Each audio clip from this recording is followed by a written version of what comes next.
right, let's welcome the winning team of LIV Golf Chicago, Stinger GC, and the individual champion, Dean Burmester. Double victory here in Chicago for Stinger. Well done, guys.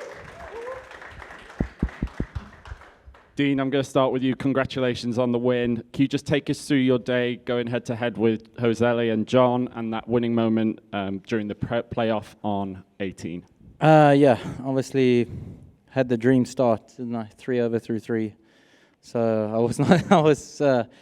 I'm not going to lie, I tend to get down on myself, and in that moment, I got a lot more to fight for than just a golf tournament. So for me, it was about hanging around. I made a great up and down on 4, and then great birdie on 5, and that was kind of me going again. And then I had loads of chances that I didn't make, left a lot of putts short.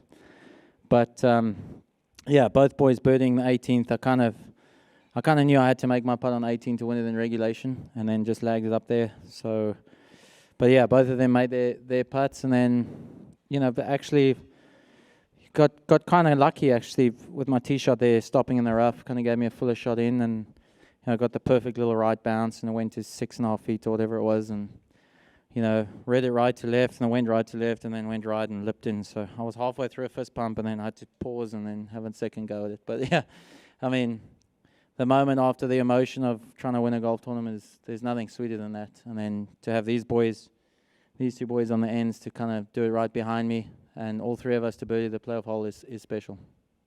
With this win, you've moved up to 4th in the individual standings, now just 23 points behind Bryson, heading into Indianapolis. What does it mean to you to be in that position with just one event to go of the season? Yeah, it's I had a great start to the year and then kind of had a dip in the middle, but for me, it's awesome to kind of have a chance to crack that top 3 going into next week. It's a goal of mine to try and improve every year, and I had a good season last year, and I've improved on it this year now after this. So I'm really happy. I'm excited to see if I can chase him down, and I know the big guns will be bringing their top stuff. I don't know what's happened right at the top, but I know I've got no chance at that, so I'm going to try and finish as high up as I can. Louis, captain, how proud are you of Dean's performance this week and the team's performance as well to get the double here in Chicago? It's your first team win since Tulsa in 2023, which is 31 events ago. Yeah, we just heard that stat. Yeah, I mean it's a long time ago. I always felt like we played a lot better than on a lot of weeks, but then that last day someone just pipped us. But yeah, it was nice to go into today. I thought, there was going to be that extra pressure on Dean, obviously with John just right behind him. And I saw his start and sort of, buckle down a bit to see if I can get something done, because the other 2 days wasn't very good.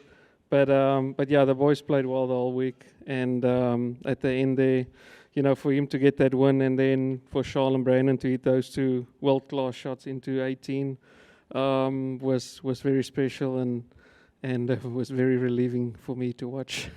Feels like Stinger came into Chicago on a bit of a high. You had the 3rd place finish in the UK, and we also announced that LIV Golf will be coming to South Africa next year. Can you just describe what the reception has been like about that announcement back at home, and has that given you guys a bit of an extra boost? Yeah, definitely. I think we've sold 31,000 tickets so far already. I think it was a record 10,000 tickets in the first 24 hours. I think our country is a massive sporting country, and they will love this field to watch it there in Steyn City. So we're all very excited, and it's I think we're definitely feeding a little bit off knowing that we're going there and going to play in front of our people. So we're very excited. Brendan, you've been battling a wrist injury the past 18 months, but you've really shown some strong form. 4th in Andalusia, 5th this week. How satisfying is it for you to be, seeing that hard work come to fruition and competing again at the highest level? Yeah, it's been a tough, year and a half. Obviously not easy coming back or coming off of an injury like that. Not that it's off of it. I'm still going on with it. But I think off season is going to be needed. So that's good. But it's nice to be playing some good golf and doing what we're doing best. I know we're 4 great friends. We get along on and off the golf course. We had a hell of a week here. We stayed in the house, and this is the type of golf that I know that the four of us can play. We should be contending week in and week out to win these tournaments. And I know it's been a while, but it's been a long time coming. Just moving on to that team playoff, you and Charles coming in clutch there with 2 birdies to get the job done. Can you just take us through that playoff and what it means to you to get it done like that? Yeah, it's you can't ever relax in those moments. I told Charles afterwards, it's like you knew one of them were going to make one of those putts. Although we, 6 foot and a 1 foot, you knew one of them going to make it, and the pressure was going to be back on yourself, and there you go. But it was just great to get up there, seeing Burmy, getting over the line in the individual and giving us that little bit of extra motivation to get it done, and obviously the captain putting his faith in us to get it done as well. So that was great, and obviously just very relieved to pull it off at the end of the day. And Charles, just your thoughts as well, being part of that playoff and being able to get the win here this week for Stinger. Yeah, it was great. Again, it was just nice watching Dean in front of us. You can see all the hard work that he's put in, and like you said, he started off well the season, and then really middle of the season struggled. And you can see we all when you go through these tough times, it's not easy. And then I was so happy for him when he made that putt. So that was great. That already sort of I think freed me and Brandon up. That there's from a happiness point of view for the team, and we both hit great shots off the tee and second shots in there, so set ourselves up for those 2 birdies, it was nice to get it done. Over to you, Mike. So Dean, obviously you had a very emotional reaction when you sank the putt, but afterwards you were kind of off to the side, and I think you were looking at your phone, and you seemed to be very emotional. What was kind of going through your mind, and why was this one like really special? It seemed like. Honestly, there's been enough going on in my life off the golf course and away from golf. I'm not going to comment further on that, but the stuff that I've had to go through and pull through, it is a lot more difficult than a lot of golf tournaments that you'll play, but it certainly affected my emotional capability out there in golf. I mean, these guys know that I can get pretty hot-headed more than most, and it was certainly showing itself towards the middle of the season. I think I had high expectations to do well because I had a good start, and then obviously that didn't go into fruition. I just kind of eased off and fell into the background a little bit, and then JCB was a big turning point for me. I kind of felt it in Virginia. My wife did something amazing, finished a 90-kilometer, which is like a 60-mile marathon in 9.5 hours. And for my wife to be able to go through what she's put her body through and achieve her goal like that was special, and that kind of put things into perspective for me, and what I had in my mind, and what was really going on off the golf course and on the golf course. And then for her to achieve that really kind of changed my life in a little way, and that drove me to want to do the same for them, for her and my kids. And that's what today was about, because today was not easy. It's probably the worst I've played in a little while, certainly in the beginning, in a while. But then just to kind of hang on and have Jason back me like that was great. And we've been through a lot, so it was really emotional. You're right. What was that lie like on the second shot there in the playoff? I mean, the grass was growing with me, so that helped a lot. But it was certainly down there. I mean, this rough is no joke. They certainly growed up, and it kind of flattens on a lot of the lies around the green, so you can get anything around the green. And then, but if you miss a fairway here, I missed the fairway on 2 today, just left, a couple of yards left, and I was struggling to get that on the green, with a gap wedge in my hand. And then, that one, luckily, it's a lob wedge, a 60-degree. There's a bit of luck in it, but I honestly hit the best shot I could, and it pitched exactly where I wanted. So, I mean, I sit here with this, but could have turned out different. And Louis, how difficult was it, or maybe it wasn't that difficult, to not pick yourself for the playoff? It was very easy. Me and Dean actually said after Australia, I said, okay, that was our chance, and we had a good opportunity on the first hole, and we both missed our putts. So the next one is Charles and Brandon. And then I played with them, and I knew that was going to come down to a putt on the last hole. I knew they were reading the greens pretty good. They're rolling it very good. And they actually took that fun part out of it by hitting two unbelievable shots into there. I mean, Brandon still had a tricky little 6-footer. But I just thought, I was a bit all over the place this week. I played better today, but I know Brandon's playing very well, and I know what player Charles is. So it was actually at the end a very, very easy decision. If Dean could have just saved us all by making the putt on the regulation, then it would have been a lot easier. But yeah, We might have lost it. no, we 1 by 1 then if you made it. Oh. I didn't work that out. Just sports school. And you guys were talking about the house that you shared this week, and Dean told us yesterday that the last time you did that was when you won in Tulsa. So my question is, why don't you do that more often? I think they're already looking at houses next week. I don't know. It's just the way it worked. But I don't know. No idea. It's tough when we got the families, you know what I mean? When the families travel, we'll need a 12-bedroom house for everybody. So This is Kinda one of the limited. few weeks where it's actually just the 4 of us. I had my daughter here with me this week, but most weeks we got some family coming on the weekends or something, and then it gets, you need to get a really big house and it gets a lot crowded. So what's, for all of you, what's it like in that house? Like, who's the brewmaster? And does that help when you're all together? Louis cleans up pretty good, so he's in charge of that, packing the dishwasher, that sort of I stuff. felt like looking after 3 kids this week. I'm not allowed to braai. That's what I've been told. I'm not allowed Louis, to he's braai. the best eater, no, we all had our turns, but no, it was great. It's just nice having the banter, and we had the fire on every night and cooking and that sort of stuff. So it's been great. Just sitting around the table. We were watching Rugby World Cup videos a couple of nights ago, some Afrikaans music going, these sort of things. But it's just nice to have the 4 of us together. Charles, you want to weigh in on the house?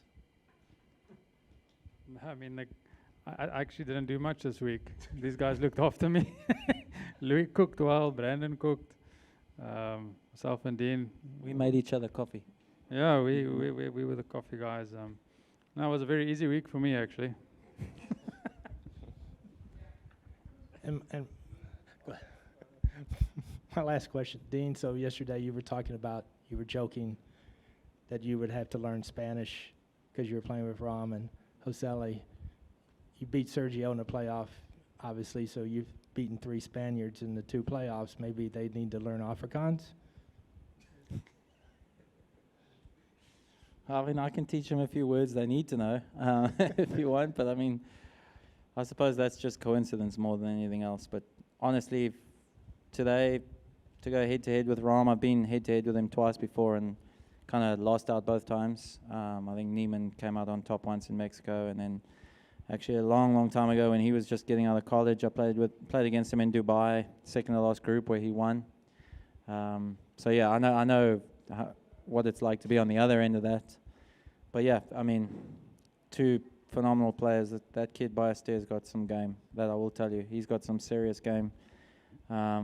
He showed some nuts today. His shot in 17 was no joke. Straight at the flag. It looked like it was a 2 all day. It could have been a 1. And then unfortunately missed that putt. And then to hit that shot in on 18, under that kind of pressure, you don't see kids that do that very often. So yeah, for me to come out on top was awesome. So Afrikaans won this time, but we'll see what happens next time. Very lekker.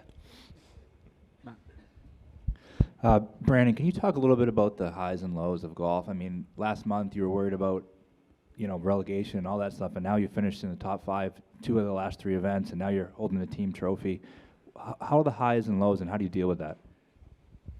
Listen, it comes in life. It's not just in sport. I think as an athlete, you just keep believing, you keep grinding, you keep thinking the big thing is just around the corner. I think in golf, it's making one putt, making one good swing, and you get a feeling, and then you go.